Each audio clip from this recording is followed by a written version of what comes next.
ఓం నమ శివాయ. అందరికీ నమస్కారం అండి. 2026 సంవత్సరం మార్చి 27వ తేదీ మనకు ఎంతో పవిత్రమైనటువంటి ఈ శ్రీరామనవమి రాబోతుంది కదండి. ఈ శ్రీరామనవమి రోజున మర్చిపోకుండా ఈ 2 వస్తువులను కనుక మనం ఇంటికి తెచ్చుకుంటే చాలండి, డబ్బు దూసుకు వస్తుంది. అలాగే ఈ శ్రీరాముల వారి యొక్క అనుగ్రహం అనేది కూడా మనకు కలుగుతుంది అని చెప్పవచ్చు. ఖచ్చితంగా ఈ రోజున గుర్తుపెట్టుకొని మరి ఈ 2 వస్తువులను అయితే ఇంటికి తెచ్చుకోండి. ఇలా ఇంటికి తెచ్చుకుంటే కోట్లు దూసుకొని వస్తాయి. మన యొక్క భారతదేశంలో ఈ యొక్క పండుగకు ఎంతో ప్రత్యేకమైనటువంటి ఆధ్యాత్మిక శక్తి అనేది ఉంటుంది. అందులో ముఖ్యంగా ఈ యొక్క శ్రీరామనవమి రోజున ఎంతో గొప్ప ప్రాధాన్యత అనేది ఉందండి. ఈ పవిత్రమైనటువంటి రోజు, ఈ రోజుకి ఎంతో గొప్ప ప్రాధాన్యత అనేది ఉంది. ఈ రోజున ఈ యొక్క శ్రీరాముని యొక్క జన్మదినంగా జరుపుకుంటూ ఉంటాము. ఈ రోజున భక్తితో చేసినటువంటి ఏ చిన్న పనులు కూడాను, ప్రతి ఒక్క చిన్న పని అయినా కూడాను మీ యొక్క జీవితాన్ని పూర్తిగా మార్చేస్తుంది అని మనకు పెద్దలు చెప్తూ ఉంటారు. ఈ వీడియోలో ఒక అద్భుతమైనటువంటి విషయాన్ని కూడా మీకైతే తెలియపరుస్తామండి. అయితే ఈ మార్చి 27 ఈ యొక్క శ్రీరామనవమి రోజున ఇంట్లోకి ఏ వస్తువును తెచ్చుకున్నా కానీ మీ ఇంట్లోకి ఆ ధనలక్ష్మి తల్లి ప్రవేశిస్తుందండి. ఇవి చిన్న వస్తువులే కానీ వాటి వెనుక ఎంతో ఆధ్యాత్మిక శక్తి అనేది చాలా గొప్పది ఉన్నటువంటిది. మరి ఈ 2 వస్తువులను ఏంటి, ఇలా ఏ విధంగా తెచ్చుకోవాలి, వాటిని ఎలా ఉపయోగించుకోవాలి అన్నది కూడా మనం ఇప్పుడు ఈ వీడియో ద్వారా వివరంగా క్లుప్తంగా పూర్తిగా తెలుసుకుందామండి. ఇక అంతకన్నా ముందుగా ఈ వీడియోకి ఒక చిన్న లైక్ చేసి మా ఛానల్ని చూసినటువంటి వారు ఉంటే కొత్తగా మా ఛానల్ని అయితే సబ్స్క్రైబ్ చేసుకొని మాకు కొంచెం సపోర్ట్ చేయండి ఫ్రెండ్స్. నిజంగా లక్షలు కోట్లు వస్తాయని ఈ యొక్క పరిహారాన్ని చేస్తే అనేది కూడా చాలామందికి కూడా సందేహం అనేది ఉంటుంది. కానీ ఇలా ఈ యొక్క సందేహం పడవలసినటువంటి అవసరం కూడా లేదండి. ఇక్కడ మనకి కోట్లు వస్తాయి అంటే ఒక్క రోజులోనే మనకేదో కోట్లు వచ్చాయి, లాటరీ పడుతుంది అనేసి అర్థం కాదండి. మనకు కోట్లు సంపాదించుకోవాలి అనేటువంటి అవకాశాలు మన ముందుకు వస్తాయి. మన యొక్క ఆదాయం అనేది పెరుగుతుంది, మన యొక్క ఖర్చులు అనేవి తగ్గుతాయి. అలాగే మనం ఏది దేంట్లోనైనా కానీ పెట్టుబడి పెడితే దానికి రెట్టింపు ఫలితాలు అనేవి వస్తాయి. ఇలా క్రమక్రమంగా మీ యొక్క ఆర్థిక స్థితి అంతా కూడాను అంటే బలపడుతుందన్నమాట. ఇది నిజమైనటువంటి తన యొక్క యోగం అనే చెప్పాలండి. 100% ఇదే ఆర్థిక యోగము అని కూడా చెప్పుకోవచ్చు. కాబట్టి కోట్లు వస్తాయంటే సందేహపడవలసిన అవసరం లేదండి. మనకు అవకాశాలు అనేవి కూడా అంతకు మించి వెతుక్కుంటూ వస్తాయి. కాబట్టి ఈ యొక్క పరిహారాన్ని అంటే మేము చెప్పేటువంటి వీటిని ఏమాత్రము కూడా నమ్మకంతో అయితే చేసుకోకండి. తప్పకుండా వీరు మంచి మార్గాలు అనేవి కూడా మీ ముందుకు వస్తాయి. ఇక ఈ యొక్క విషయంలోకి వస్తేనండి, ఈ రోజు అంటే ఈ యొక్క శ్రీరామనవమి రోజున మనము తెలుసుకోవాల్సినటువంటి తెచ్చుకోవాల్సినటువంటి మొట్టమొదటి వస్తువు ఏమిటి అంటే శ్రీరామనవమి రోజున తులసి మొక్కనండి. తులసి మొక్కను ఇంట్లోకి తెచ్చుకుంటే తులసీదేవి లక్ష్మీదేవి స్వరూపంగా మనం భావించుకుంటాం కదండి. తులసి ఉన్నటువంటి ఇంట్లో నెగిటివ్ ఎనర్జీ అనేది ఉండదని, దరిద్రము అనేది దగ్గరకు కూడా రాదని పండితులు చెప్తున్నారు. ఈ రోజున ఉదయం స్నానం చేసి శుభ్రమైనటువంటి బట్టలను వేసుకొని దగ్గరలో ఉన్నటువంటి దేవాలయము లేదంటే నర్సరీ నుండి ఒక చిన్న తులసి మొక్కను తీసుకొచ్చుకోండి. ఇంటి ఈశాన్య దిశలో లేదంటే బాల్కనీలో తులసి మొక్కను అయితే నాటుకోండి. మీ ఇంట్లో తులసి మొక్క ఉన్నా పర్వాలేదండి. ఇలా కొత్త తులసి మొక్కను ఈ రోజు నాటుకోండి. సాయంత్రం దీపం వెలిగించి శ్రీరామనామ జపం అనేది 11 సార్లు మీరు చెప్పించుకోండి. నామనామము ఇలా చేయడం వల్ల ఇంట్లో ధనము అనేది వస్తుంది. వ్యాపారంలో నష్టాలు తగ్గిపోతాయి. ఉద్యోగంలో అవకాశాలు పెరుగుతాయి. కుటుంబంలో శాంతి నెలకొంటుంది.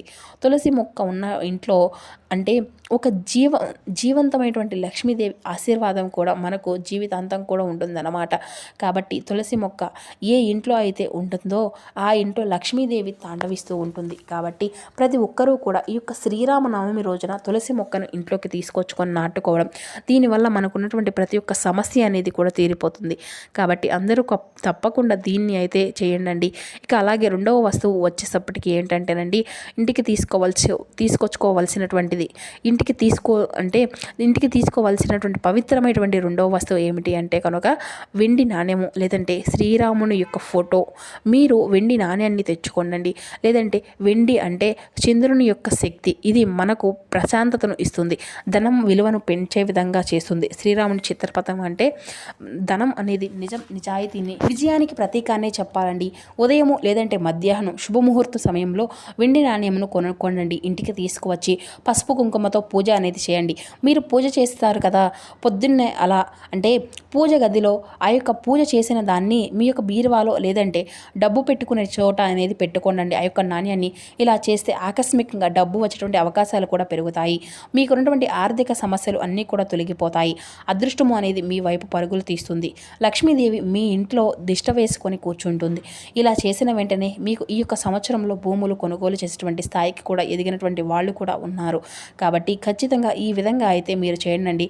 ఇక మొదలు తీసుకోవాల్సినటువంటి మొట్టమొదటి వస్తువు గురించి కూడా మీరైతే ఖచ్చితంగా తెలుసుకున్నారు కదండి.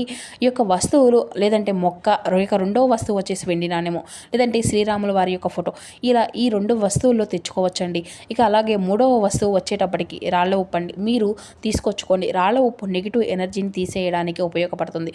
కాబట్టి ఈరోజు రాళ్ళ ఉప్పును తీసుకొచ్చుకుంటే మీ ఇంట్లో ఉన్నటువంటి నెగిటివ్ ఎనర్జీని పూర్తిగా తొలగించుకోవచ్చు. కాబట్టి రాళ్ళ ఉప్పునైనా తీసుకొచ్చుకోవండి. రాళ్ళ ఉప్పుని తీసుకొచ్చుకున్న వెంటనే కూడా వాడుకోకుండా దాన్ని కాసేపు పూజా మందిరంలో పెట్టి పూజ చేసిన తర్వాత ఒక 10-15 నిమిషాల తర్వాత ఆ యొక్క రాళ్ళ ఉప్పుని అనేది ఈ యొక్క పరిహార పరంగా కూడా వాడుకోవచ్చు అనమాట. ఇక వంటకు వాడుకోవచ్చు. ఇలా మీరైతే మీకు ఏ విధంగా కూడా వాడుకోవచ్చు. ఇక ఆ యొక్క పరిహార పరంగా వాడుకోవాలి అనుకుంటే ఈ విధంగా వాడుకోవచ్చండి. ఇలా ఈ యొక్క 3 వస్తువులను రాళ్ళ ఉప్పును తీసుకొచ్చుకోనండి. ఇక 4వ వస్తువు వచ్చేసప్పటికి పసుపు మంగళకరమైనటువంటి శుభకరమైనటువంటి వస్తువు కదండి. అశుభాలను తీసేస్తుంది, శుభ ఫలితాలను అయితే మనకు అందిస్తుంది. తెచ్చి పెట్టుకోనండి. కాబట్టి ఈ రోజున తీసుకోవాల్సినటువంటి 4వ వస్తువు వచ్చేసి పసుపు. ఇక ఈ వస్తువులు చాలా మంచిదండి. అన్ని శుభకార్యాలకు దీన్ని అయితే వాడుకోవచ్చు. మనకు ఉన్నటువంటి ఆర్థిక ఇబ్బందుల నుండి కూడా ఈ యొక్క వస్తువులు అనేవి మనల్ని అయితే దూరం చేస్తుంది. కాబట్టి ఈ యొక్క శ్రీరామనవమి రోజున ఈ యొక్క వస్తువులను ఇంటికి తెచ్చుకోండి. ఇలా ఇప్పుడు మనం చెప్పుకున్నట్లు ఈ యొక్క 4 వస్తువుల నుండి ఏవైనా కానీ 2 వస్తువులు ఈ యొక్క శ్రీరామనవమి రోజున ఇంటి లోపలికి తెచ్చుకోవచ్చండి. ఇక మార్చి 27 ఈ యొక్క శ్రీరామనవమి రోజున తులసి మొక్క మరియు వెండి నాణ్యము, లేదంటే శ్రీరాముల వారి యొక్క చిత్రపటము, లేదంటే రాళ్ళ ఉప్పు, పసుపు, వీటిలో నుంచి ఏ 2 వస్తువులైనా ఇంటికి తెచ్చుకోవడం అసలు మర్చిపోకండి. ఇక ఈ యొక్క చిన్న పరిహారం మీ యొక్క జీవితంలో ఒక పెద్ద మార్పును తీసుకువస్తుంది. భక్తి, నమ్మకంతో మంచి ఆలోచన ఉంటే దేవుని యొక్క కృప అనేది తప్పకుండా లభిస్తుందండి. కాబట్టి మీరు ఈ యొక్క పరిహారం ఖచ్చితంగా చేయండి. ఆర్థిక బాధలను పోగొడుతుంది. అలాగే ఆదాయం మార్గాలను పెంచుతుంది. ఇక లక్ష్మీదేవి మీ ఇంట్లో తిష్ట వేసుకొని కూర్చుండే విధంగా చేస్తుంది. ఇక తర్వాత మీరైతే ఈ యొక్క శ్రీరామనవమి రోజున సాయంత్రం ఇంటి ముందు ఒక చిన్న దీపం అనేది వెలిగించి శ్రీరామ రామ రామేతి రమీ రామయని మనోరమే అంటే సహస్రనామ తత్తుల్యం రామనామ వరాననే అనేటువంటి మంత్రాన్ని అయితే 21 సార్లు జపించండి. ఈ మంత్రం మీ యొక్క జీవితంలో ఉన్నటువంటి అడ్డంకులన్నింటినీ కూడా తొలగిస్తుంది. మనసునికి ధైర్యాన్ని పెంచుతుంది. అలాగే ఈ యొక్క మంత్రం తన యోగాన్ని ఆకర్షిస్తుంది, ధనయోగాన్ని. కాబట్టి ఈ యొక్క శ్రీరామనవమి రోజున తప్పకుండా ఈ విధంగా చేయండి. అలాగే ఈ రోజున ఈ యొక్క శ్రీరామనవమి రోజున ఈ యొక్క పరిహారాలతో పాటుగా కొన్ని నియమాలను కూడా ఆచరించాలి. ఈ నియమాలు ఏంటనేది కూడా ఇప్పుడు మనం తెలుసుకుందామండి. ఎవరి మీద ఏ విధంగా కోపం అనేది ఉండకూడదు. అలాగే ఎవరితో కూడా అబద్ధాలు చెప్పకండి. ఎవరినైనా సరే సాధ్యమైనంత వరకు కూడా సహాయం అనేది అందివ్వండి. లేదు కాదు అనేటువంటి మాటలను అయితే ఈరోజు అస్సలు వాడకండి. అలాగే పక్షులకు లేదంటే గోవులకు ఆహారం పెట్టండి. ఇలా మంచి పనులు చేస్తూ ఈ యొక్క పరిహార ఫలితము అనేది కూడా రెట్టింపు అవుతుంది. కాబట్టి ఈ రోజున మంచి పనులు చేయడానికి ప్రయత్నించండి. కాబట్టి ఫ్రెండ్స్, తెలుసుకున్నారు కదా, ఈ యొక్క శ్రీరామనవమి రోజున ఏ వస్తువులను ఇంటికి తెచ్చుకుంటే మనకున్నటువంటి ఆర్థిక సమస్యలు అన్నీ కూడా తొలగిపోతాయి, నెగిటివ్ ఎనర్జీ తొలగిపోతుంది అనేసి అంతా కూడా తెలుసుకున్నారు కదా. ఇక ఈ యొక్క చిన్న పరిహారం దైవ యొక్క కృపకు పాత్రులు కండి. అలాగే ఈ వీడియో నచ్చినట్లయితే ఒక చిన్న లైక్ చేసి మరికొందరు షేర్ చేయండి ఫ్రెండ్స్. అలా ఛానల్ కనుక ఎవరైనా కొత్తగా చూస్తున్నటువంటి వారు ఉంటే ఛానల్ అయితే సబ్స్క్రైబ్ చేసుకొని సపోర్ట్ చేయడం మాత్రం అసలు మర్చిపోకండి. Thank you for watching.